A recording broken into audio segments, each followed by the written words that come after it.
al norte, porque la otra noticia tremenda de la semana fue el operativo muy pero muy violento, más de 130 muertos en enfrentamientos con fuerzas de seguridad, el Comando Vermelo, llamado así una organización, una expresión del crimen organizado en Brasil, y en el medio un montón de imágenes de favelas arrasadas prácticamente, gente asesinada en la calle, bueno, toda una situación que es muy fuerte, y para quien no conoce también, bueno, se pregunta, pero todas esas personas son narcos, son integrantes de una banda, es gente que estaba ahí, se sabe que hay un trasfondo político detrás también, bueno, un montón de elementos que siempre es bueno tratar de dilucidar con la gente que está en ese lugar, que conoce, que nos puede echar un poquito de luz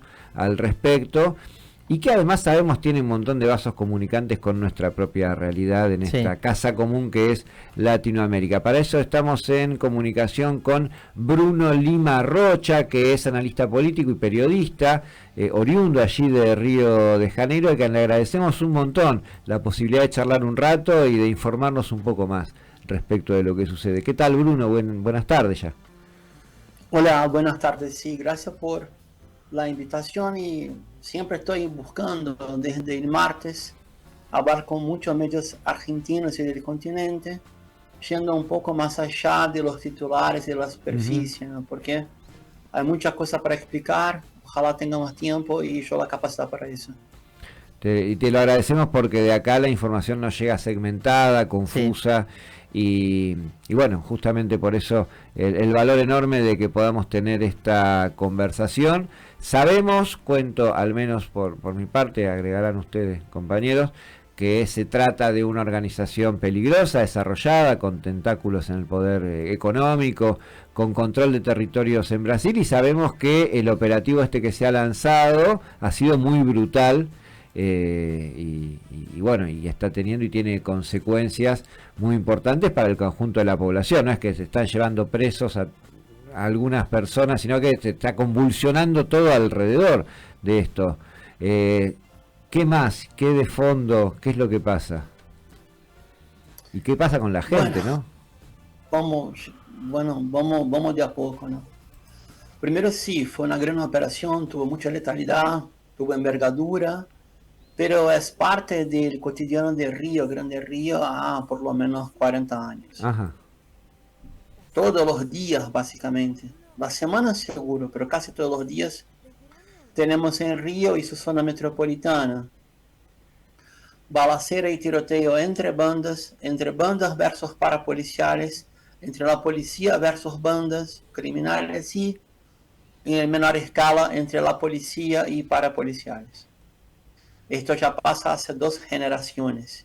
La operación esta fue la de mayor letalidad, pero por ejemplo el mismo complejo de Alemán, que son 16 comunidades, si no me equivoco, 100.000 habitantes, y de La Peña también, que son 12 comunidades, 50.000 habitantes, fue ocupado militarmente por 19 meses, a partir de noviembre de 2010, y después volvieron las bandas.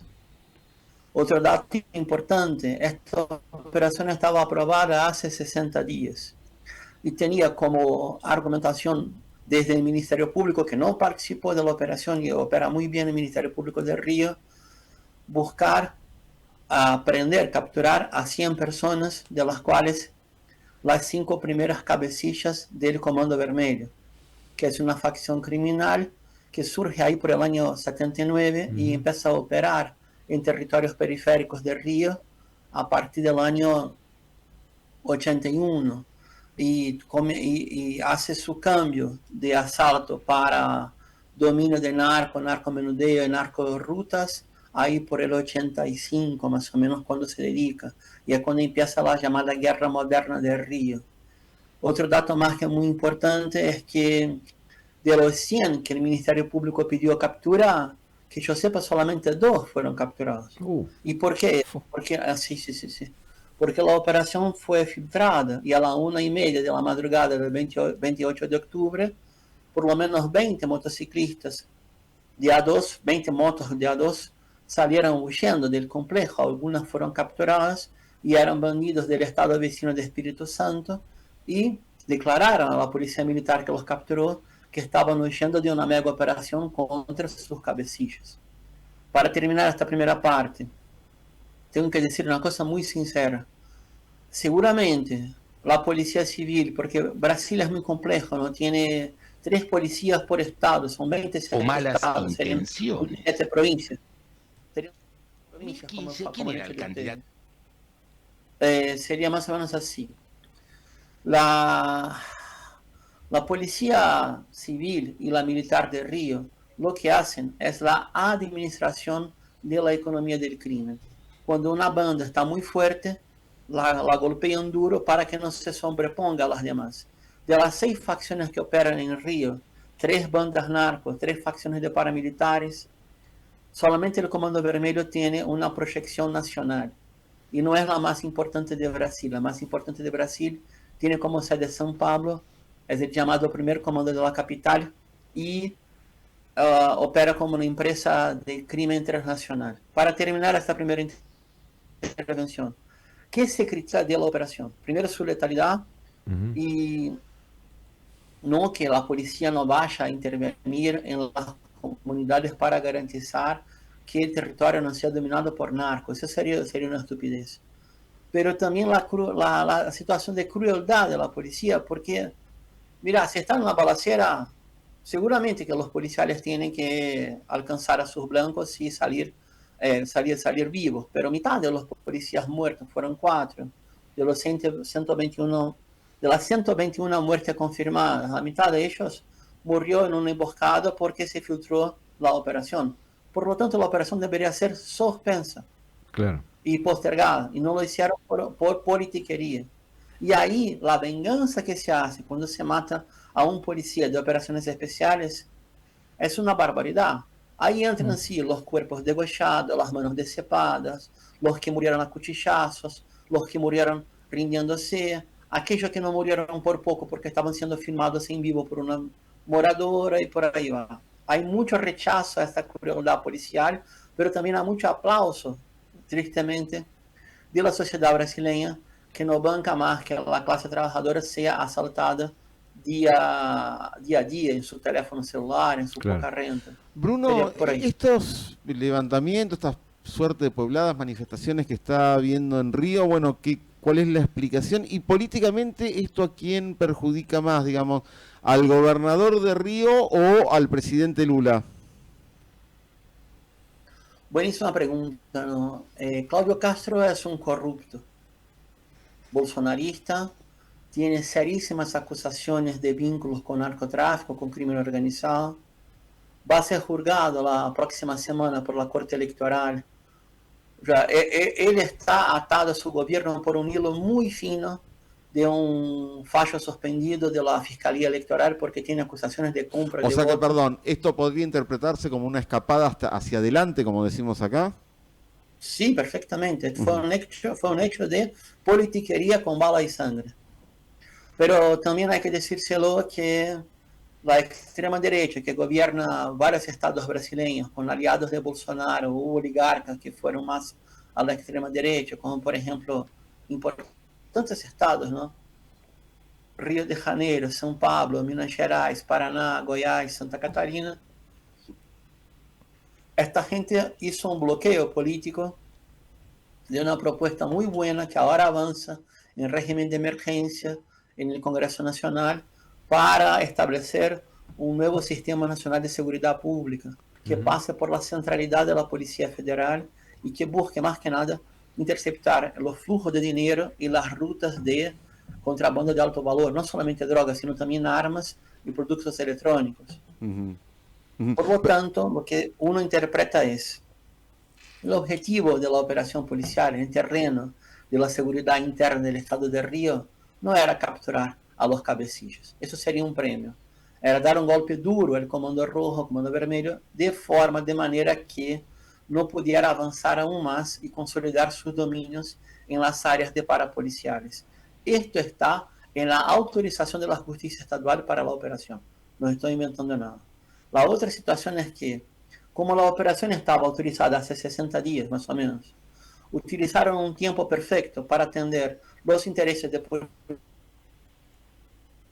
Claudio A ver, a y ver. también una agenda del gobierno Lula que estaba afuera en Asia reuniéndose con Trump y Ajá. está haciendo un trabajo bastante interesante de desvincular el ataque a la economía Ahí, Bruno, como si se nos entrecorta un poquito Justo en ahí. la parte más fuese interesante, Sí. además. un problema de Lula y no una causa de el bolsonarismo estaba muy arrinconado y ahí con Bruno, se nos entrecortó un poquito la última parte donde nos estabas contando de el contexto en el que aparece esto y su impacto en relación a la reunión que estaba teniendo Lula. Te vamos a pedir si ahora me parece que ya se restableció la comunicación bien, si nos podés reiterar ese último tramo que estaba realmente muy interesante y justo tuvimos un problema de se cortó la conexión aparentemente.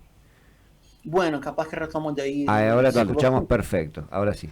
Lo siento por eso, no son las empresas de datos que son oligopolistas, ¿no? Bueno, ¿qué pasa? Lula estaba en Asia, no fue solamente a ver a Trump, fue invitado a la reunión de ASEAN, fue invitado a la reunión del Espacio Económico del Este Asiático y hizo una reunión muy protocolar con Donald Trump y una agenda bilateral entre los cancilleres Marco Rubio de Estados Unidos y Mauro Vieira, donde se camina a pasos bastante sólidos a superar los aranceles extras contra la economía brasileña y el precio pago por Brasil para acalmar al imperio serían contratos para tierras raras y minerios estratégicos, hay que decírselo. Pero eso dejó en la política doméstica la extrema derecha muy arrinconada. Ujú. Y salieron encuestas la semana anterior donde la misma sociedad que apoya la operación policial estaría hoy por hoy votando a Lula y garantizando su victoria en todos los escenarios contra todos los contrincantes, todos. Perdón, Por lo elecciones allá tanto, tienen... ¿Cuándo son las dale, dale. elecciones? Perdón, octubre del 26. Ya. Dentro de un año, está bien, Dentro de sí, un año, ya sí. empiezan... Ya la empieza el recolección. calendario electoral y como tenemos Copa del Mundo, todo termina en julio más o menos, Sí, en sí, el sí. 6. Perdón, y la situación esta que decías de Trump, ¿no? De este encuentro de Trump con Lula, que es muy interesante ver esas fotos, hasta las posiciones corporales de cada uno, todo. Algunos atribuyen, bueno, Bolsonaro, digamos, como hasta una escena de celos del bolsonarismo, de no, Trump es nuestro, y ahora uno también calcula que una operación así no se hace de un día para el otro, porque apareció esta foto, digamos, de Trump con Lula, que no se sabía, digamos, que iba a ocurrir. ¿Eso, ahí hay alguna lectura posible? Sí, capaz que se cortó la comunicación. Yo intentaba explicar que Ah, esta operación estaba autorizada hace 60 días. sí, Y Sí, más o menos fue organizada con el tiempo perfecto del Claro, juzgamiento de Claudio Castro en la Corte Electoral, claro. la Suprema. O sea, no hay más recursos si sale juzgado. Hay también un pedido de alejamiento del cargo de Claudio Castro por la Policía Federal por sospecha muy concreta de desvío de fondos. Son fondos grandes, ¿eh? Serían casi $1 millón. Y, y también está el tema ese de la agenda internacional, donde, por un lado, el presidente Lula se reúne con Donald Trump para buscar superar los aranceles contra la economía brasileña. Y por otro, tanto el gobierno de Claudio Castro hace 8 meses creó un relatorio de inteligencia de Comando Vermelho con datos concretos, pero con una caracterización de narcoterrorista, Ujú. una caracterización que no coaduna con la legislación brasileña. La ley brasileña dice claramente, hay una ley antiterror en Brasil de 2014, hecha por Dilma, diciendo que terror implica motivación ideológica, religiosa, doctrinaria o política con un proyecto de poder. Hay una ley también que dice organización criminal implica por una escala empresarial del crimen con uso de violencia, la economía ilegal y la proyección de acumulación financiera. El poder es consecuencia, como el poder político de incidencia en gobiernos estaduales, donde un gobierno que es muy permeado por el crimen organizado es justamente el gobierno de Claudio Castro. Ujú. Yo envío para ustedes los links después. Sí. Hay escenas, Por favor. escenas terribles. Hay escenas terribles. Sí, sí. Bruno, ¿vos crees que este operativo, además de lo que decías vos, señalabas que era como controlar el territorio de entre bandas, digo, es como una acción política en el sentido del bolsonarismo para seguir presente en la agenda, digo, para pensando en la elección del año que viene, es como una especie de campaña electoral? Sí. Es una campaña electoral, pero también es un cambio de protagonismo, porque el bolsonarismo está muy golpeado por hechos criminales de sus lideranzas o de aliados de sus líderes y por operaciones de la Policía Federal. Muy golpeado. La última, al menos por mi parte, vos hablabas de un antecedente con 19 meses de territorios controlados por la fuerza de seguridad y un modus operandi de esto. Bueno, llegan las fuerzas de seguridad con esta distinción tan interesante que hacías además entre las distintas fuerzas de seguridad brasileñas y asumen el control de un territorio. ¿Qué significa eso para la gente? ¿Qué significa que se instalan físicamente en los lugares, controlan los movimientos? ¿Cómo es en la práctica la situación de esos barrios que son militarizados y sobre los cuales se asume un control directo? Era muy sencillo, se establecía un decreto federal de garantía de ley y orden, y ahí se arriesgaba mucho porque eran tropas federales, y Brasil no tiene fuerzas federales de seguridad como tiene Argentina, eran fuerzas militares, profesionales no sería... O sea, es el ejército, el ejército controla el territorio, las Fuerzas Armadas estamos hablando entonces, no las fuerzas de seguridad interna. Y garantizan la seguridad de la gente porque los narcos andan con fusiles a ojos vistos a la luz del día. Porque los territorios de control de bandas criminales o de parapoliciales, uno no entra si no es invitado, si no tiene un morador que lo invite, y ve físicamente a ojos vistos, a la luz del día, gente con armas largas patrullando y controlando la circulación. Así nomás. Bruno Lima Rocha, bueno, te agradecemos un montón, nos has dejado también a partir de este suceso puntual con un panorama de una situación preexistente, mucho más compleja de la que uno tal vez desde acá se imagina.